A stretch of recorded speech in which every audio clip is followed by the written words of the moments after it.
Hi, my name is Marie. I like to make things and I like to turn around and show you how I made those things. Welcome to my channel.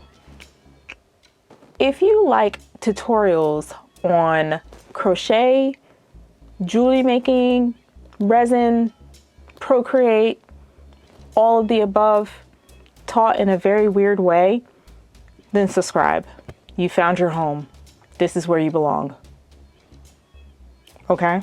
So today's video, I'm calling this video my ultimate wire video. It's very vague because it's going to be vague.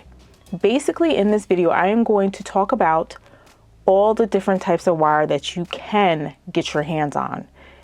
And I can show you what each one of those wires are used for. But I'm doing this video a little bit differently. How I'm going to do it is I'm going to use the questions that you guys have asked me over the course of like 3 years. I'm going to take the best ones, the ones I hear more than once, and I'm going to take those and I'm going to ask those questions and then I'm going to answer them. So I have a series of questions that I have written on my iPad in front of my face so I don't get them wrong. This feels like a really good time to talk about gauges of wire. Hope you guys understand that the higher the number gauge of the wire, that's the skinniest it's going to be. The lower the number, that means that this wire is thicker. So the thicker the wire is, the smaller the number is. The higher the number is, the smaller the wire is. Makes no sense, but hey, these are the rules. I don't make the rules. People have asked, how do you make jump rings? What wire would you use to make jump rings? And so let me show you. Normally, I would take a jump ring mandrel, or at least that's what I thought it was. I call it a jump ring mandrel loops. It could be a loop mandrel just made for loops. And I take either 22 gauge wire, 20 gauge wire, or 18 gauge wire in order to make jump rings. For the most part, I'm exclusively using copper wire. The reason why I would use 18 gauge, 20 gauge, or 22 gauge is because these are the wires those are the gauges that actually keep their shape. They're easy to bend and they also keep their shape over time. So if you want it to be really strong, then use 18 gauge. So I'm going to use 18 gauge, and I like the jump ring mandrel because it has all these different shapes on it in different sizes. So it makes it so easy to be like, if I make one size jump ring, I can always be like, oh, I think I want one bigger. Then you can go bigger. If you want one smaller, you can go smaller. That's what I like about this mandrel. And so to do that, I just take it using my hand. 18 gauge start to get like a little harder to twist, but that way you know it's not going anywhere. And you just turn it around a couple times on whatever size you want it to be on. It's just that easy. Once I get as many rings as I need, I just cut it off. And I like to cut it right where this ends. I'm going to cut this side that's still on the spool. And you have jump rings. Okay, from here, once you have it cut off, you are going to, you see where this is ending right here? You're going to cut right up against that end. And you repeat that. Here's this end right here. Here's this end right here. Then you're going to cut it, the next loop right next to it. Same thing, we have two jump rings here, but they're all connected. The loops are all connected. And so you're going to cut it, and then you have another jump ring. So that's how I make jump rings, using just 18 gauge wire, 20 gauge wire, or 22 gauge wire. And there's your jump ring. So the next question that I received was, what wire do you use to make rings? It's a very vague question, but I'm going to answer it. It depends on what type of ring you are trying to make. Now, for instance, for example, right here, basically I made the wire for the ring out of a strong 16 gauge wire, and it's 16 gauge copper wire. Then I use 24 gauge copper wire to string and loop on the bead and put it into place. So for that instance, you use both a 16 gauge wire and a 24 gauge wire. Now, for instance, let's say you're making a ring like this. This is a braided ring that I was making, and I used 3 strands on 24 gauge wire, and I just braided that, and it eventually got long enough for me to bend it around my finger, and that's a ring, and I made it all out of just 3 strands of 24 gauge wire. So like I said, it depends on what type of ring that you're making. So another question that I was asked was, what kind of wire would you use to make earring wire? And the answer that I will give you is, it depends on your ear. Some people have really small earring holes and some people have larger ones. But I found that 20 gauge wire is universally acceptable. You can go a little bit further and go 22, which is a little smaller, but overall I try to stay within the 20 and the 22 gauge. But here's the caveat. When you go to 22 gauge wire, it starts to get really, really soft and bendable. So it's not going to keep its shape as much as 20 gauge wire. In my honest, humble opinion, 20 gauge wire is the best for thinness and for softness of earring wire. So this question is kind of like in connection with my question that I had for myself. Say you wanted to do a resin filled pendant. So I had used this flat wire in order to get the desired effect. So the thing about this wire is, I do know for a fact that this is like aluminum wire that has gold paint on it. And so it was nice to use it as a pendant, but it's not really nice to use for like, say, earrings or anything like that, because I feel like it would definitely cause an allergic reaction. So I try not to use this too much, but for myself, I use it on necklaces, but I'm always wearing a shirt over my chest or wherever it's going to be laying. So it's not going to be on my skin. So it kind of works out that I have only this type of wire to use, even though, you know, it's not really good for skin, but it is good for that particular project. Because with this wire, I use this wire as a flat wire, like kind of like a barrier for the UV resin. And I use UV resin to close it, and it's almost instant because I just put the UV rays on it and it like solidifies and the two ends would meet. And Bob's your uncle. Okay. Hi. Okay.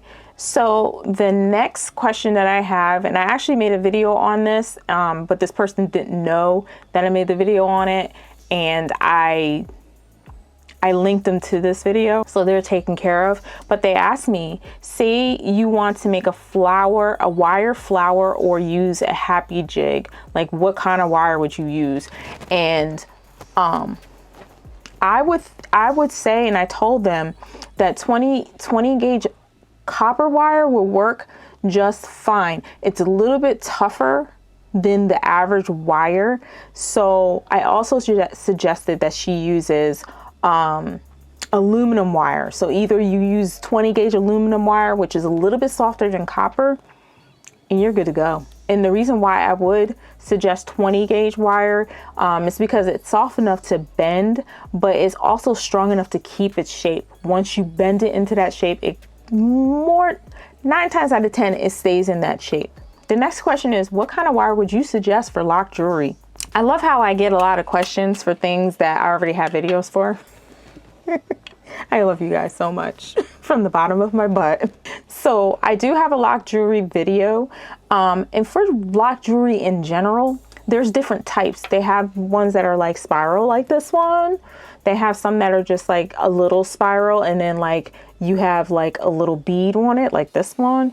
There's different types that you can use, but I've always found, and I'm telling you guys, I can't even begin to tell you how many spools of 20 gauge wire or a 20 gauge copper wire I have floating around my studio, but 20 gauge copper wire is the business. I love 20 gauge copper wire. I use it for everything. And I definitely would use it, oh God, I definitely will use it for lock jewelry because it is thin enough and it also is strong enough to keep its shape. Once you spiral it, it's ready to go. If you pull it, you have to pull it really hard in order to get it to fall out of its shape. But for the most part, it keeps your shape pretty well. So another question I was asked was, what if you were allergic to nickel? What wire is hypoallergenic? I would say first things first, if you were selling earrings and you want to know beforehand what wires are hypoallergenic and what you should use, I would say always use stainless steel. That right there takes the guesswork out of it, and you don't have to worry about anybody saying, I'm allergic to this. Or you can have special wire. You can have real gold and sterling silver just right off the bat. But if you can't afford that just yet, stainless steel is the way to go. In my case, I am allergic to nickel. Yes, I would break out and I used to get keloids and all that stuff because of the wire that I was using. See, I'm itching just thinking about it. God. What I found though, but it was only in my case, is that copper wire, I never went wrong with that. Never broke out. It was great. Never had a problem. But always remember this disclaimer I'm about to tell you. Not all allergic reactions that everyone has is the same as the other one that person over there had. Everybody is different. So keep that in mind. Don't automatically say, like in my case, I'm not going to automatically say, oh, copper never broke me out, so therefore I'm going to make all my wires copper wire. No. What you should do, first things first, you just tell, if you're trying to sell this stuff and you're saying, oh, this is copper wire, that's okay and everything, as long as you tell them. If you're allergic to nickel, I would suggest you not buy this, or not even mention that and say all my earring wire is stainless steel, and just go from there. I was also asked, what type of wire would you use to make, say, your leaf shapes? So the wire that I use for that, I don't know why I do this, but I just love using aluminum wire. When I'm trying to make a shape and I want the shape to be that shape and I want to be able to move the wire according to the shape, I use aluminum wire. Even though aluminum wire is kind of aluminum. See how I can bend this wire? That's how I can tell that that's aluminum wire.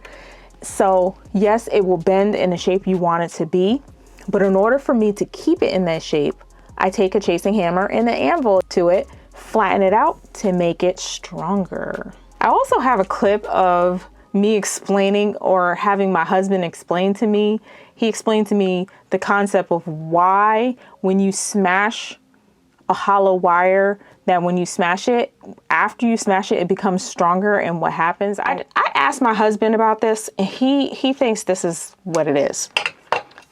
You know, the molecules in the wire are all spaced out. He says when you smash it, you're going like this with it. This is how he explained it. Don't shoot the messenger. He says you're smashing it together, and therefore you're making it tighter, and you're making it so that the metal is hard to move, and therefore making it stronger. He seems like a really smart guy.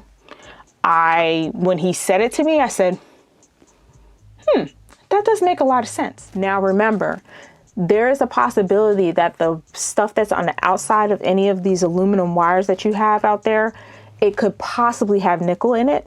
So you want to be careful with it. Don't take and use that wire also to go into your ear. If you have like bigger ears or whatever, and you can fit that into your ear, don't do that, because we don't know what they have on the outside of that. But what I found is that when I do the aluminum wire for my shapes, I also take some copper wire or hypoallergenic wire and just make my earring wire out of that. So it's not touching my ear, which is the most sensitive part on your body, and it's just dangling. It's not touching anything. So that's why I use that wire. And the gauge that I use for the aluminum wire to make those leaf shapes is 16 gauge. And in relation to those leaf shapes, I have a video that will show you how I made those shapes. So you guys, I hope I was able to answer all your questions in regard to what type of wire you would use for certain things, what gauge wire would you use for certain things, what wire is good for people who have allergic reactions. So I hope I was able to answer all your questions. I tried my best to include as many questions about wire as I can. If I forgot some, just comment below. Ask me those questions and then I can take those questions and then I can add those to another ultimate wire video. What? And as always, you guys, make sure you like, subscribe, and comment. And oh, I wanted to show you something real quick. So I wanted to show you guys my new crop top. This is one of my favorite ones that I made. I love this one so much because it represents, it just literally looks like something that I would wear every day. So I said, you know what? I want to make something that I would wear every day. So of course, make sure in the description box below, check out my merch. Have a little look-see, help me out, because whenever I sell that merch, that helps me to keep going with this channel and keep giving you guys the answers that you need to your wire wrapping needs. Yeah, I didn't even write that down. You guys, I will see you in the next video. Okay, bye.